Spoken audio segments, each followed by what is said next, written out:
चलिए next topic start करते हैं। नेक्स्ट टॉपिक है रियोतवारी सिस्टम। रियोतवारी सिस्टम क्या था? लॉर्ड कॉर्नवालिस ने जो परमानेंट सेटलमेंट 1793 को इंट्रोड्यूस किया था। लॉर्ड वेलेस्ले उस टाइम क्या था कि इंडिया आए थे, गवर्नर जनरल थे, 1798 में थे। तो उन्होंने क्या किया, उन्होंने मई 1798 में ऑर्डर दिया कि परमानेंट सेटलमेंट को मद्रास प्रेसिडेंसी में भी नॉर्दर्न साइड में ये लाया जाए परमानेंट सेटलमेंट को। तो नॉर्दर्न प्रेसिडेंसी में ज़मींदार नहीं होते थे, वहाँ पे कौन होते थे? मद्रास की नॉर्दर्न प्रेसिडेंसी में क्या होते थे? ज़मींदार नहीं होते थे, उनकी जगह पे पॉलीगर्स होते थे। पॉलीगर्स को ब्रिटिश ईस्ट इंडिया कंपनी ने रिकॉग्नाइज़ किया था ज़मींदार के तरीके से। तो पॉलीगर ने डिनाई कर दिया टैक्स कलेक्ट करने से, पीजेंट से टैक्स जो ज़मींदार कलेक्ट करते थे वो मद्रास की नॉर्दर्न प्रेसिडेंसी में वो पॉलीगर का काम था।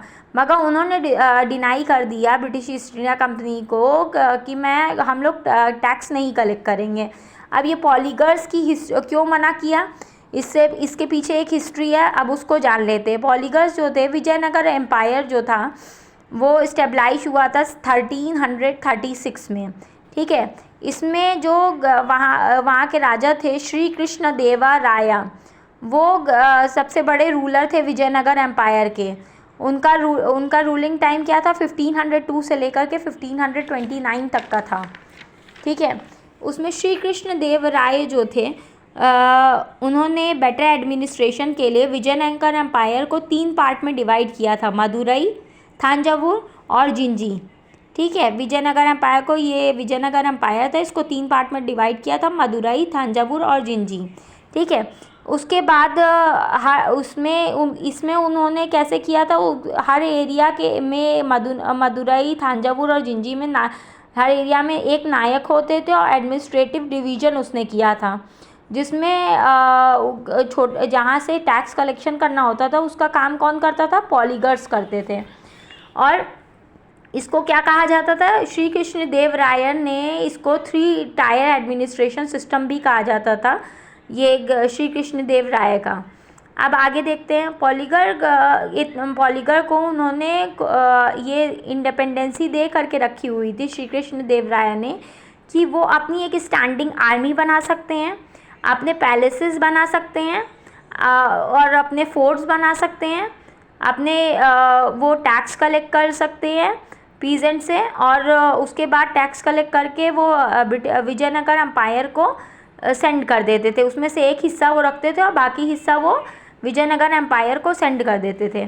तो पॉलीगर्स क्या थे? पॉलीगर एक हिस्सा जो रखते थे उसमें से जो उनको मुनाफा होता था वो वापस से बेटर एग्रीकल्चर के लिए लगाते थे, इरिगेशन फैसिलिटीज़ के लिए, डैम बनाने में, बुलक्स खरीदने में, ये सब चीज़ों में वो लगाते थे। तो जब विजयनगर एम्पायर मतलब डिक्लाइन करने लगा, थोड़ा सा वीक हो गया, तो यहाँ के जो पॉलीगर्स थे उन्होंने वो वहाँ अपनी अपनी एरिया के लोकल रूलर्स बन गए। उसके बाद ये वल्लाजा का तो आपको पता ही है, वल्लाजा को रूलर बनाया गया था कार्नेटिक रीजन का ब्रिटिश ईस्ट इंडिया कंपनी के द्वारा। तो वल्लाजा ने ब्रिटिश ईस्ट इंडिया कंपनी को तिनेवली और कार्नेटिक प्रोविंसेस का मैनेजमेंट का काम दे दिया था। ब्रिटिश ईस्ट इंडिया कंपनी ने फिर पॉलीमर्स से कहा कि मतलब कि तुम मतलब अपनी एरिया का जो टैक्स है वो अब मुझे दो। तो पॉलीगर्स जो थे उन्होंने डिनाई कर दिया कि नहीं, ब्रिटिश ईस्ट इंडिया कंपनी को वो टैक्स नहीं देंगे, जिसकी वजह से पॉलीगर्स और ब्रिटिश ईस्ट इंडिया कंपनी में युद्ध भी छिड़ा 1795 से लेके 1799 तक, जिसके लीडर, पॉलीगर्स के लीडर कौन थे? कट्टा बोमन नायकन, जो कि खुद ही एक मतलब पॉलीगर थे, वो लीड कर रहे थे। पहला बैटल तो पॉलीगर्स ने ब्रिटिश ईस्ट इंडिया कंपनी के अगेंस्ट जीता था, बट दूसरा बैटल जब ब्रिटिश ईस्ट इंडिया कंपनी और ज़्यादा सेना लेकर के आई तो वो हार गए। उसके बाद क्या हुआ? हाँ, यही रीज़न था जिसकी वजह से ब्रिटिश ईस्ट इंडिया कंपनी का टैक्स जो कलेक्शन का काम था वो पॉलीगर्स नहीं कर रहे थे। इसीलिए परमानेंट सेटलमेंट जो है वो मद्रास में सक्सेसफुल नहीं हो पाई। तो उसके बाद सोचा गया कि क्या करें। ब्रिटिश ईस्ट इंडिया कंपनी ने फिर रियोतवारी सिस्टम को सोचा कि यहाँ पे लागू किया जाए। अब ये रियोतवारी सिस्टम क्या है? रियोतवारी सिस्टम क्या है कि डायरेक्ट जो कल्टीवेटर्स हैं उनसे जब टैक्स कलेक्ट किया जाता है तो कल्टीवेटर्स को रियोत कहा जाता है, और इसी को रियोतवारी सिस्टम। अब नेक्स्ट इसमें फर्दर आपको बताती हूँ मैं। रियोतवारी सेटलमेंट में क्या होता है कि रियोतवारी सेटलमेंट में पहले तो मैं आपको ये बता देती हूँ कि ये मतलब कि मद्रास प्रेसिडेंसी में किया गया लागू, मगर वहाँ नहीं किया गया जहाँ पर परमानेंट सेटलमेंट ऑलरेडी था, वहाँ नहीं किया गया। बाकी मद्रास प्रेसिडेंसी में रियोतवारी सेटलमेंट लागू किया गया। इसमें क्या था कि जो कल्टीवेटर्स थे उनको ही ओनर बना दिया गया था लैंड का, और जो ज़मींदार्स को परमानेंट सेटलमेंट में जो राइट थे वो अब यहाँ पे रियोतवारी सिस्टम में कल्टीवेटर्स को राइट दे दिए गए थे। इसमें राइट दे दिए गए थे। उसके बाद क्या था, इसमें कैसे लैंड रेवेन्यू फिक्स किया जाता था? इसमें लैंड की सर्वे की जाती थी, ज़मीन की ज़्यादा सर्वे की जाती थी, और उसके थ्रू डिसाइड किया जाता था कि कितना रेंट पे करना है कल्टीवेटर्स को। ये भी एनुअली होता था। Annual agreement were made between the government and the cultivator, annually होता था। और मगर इसमें ब्रिटिश जो है 50% अमाउंट ग्रॉस प्रोड्यूस का लेती थी। अब इसके बेनिफिट्स क्या थे? ब्रिटिश ईस्ट इंडिया कंपनी को अब बीच में कोई मीडिएटर से नहीं डील करना पड़ रहा था, वो डायरेक्टली कल्टीवेटर जिनको रियोत कहा जाता था उनसे डील कर रही थी। मगर ये आपका रियोतवारी सिस्टम जो है वो फेलर क्यों हुआ?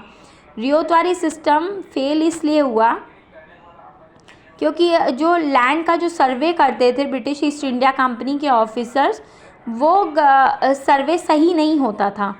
दूसरा क्या रीज़न था?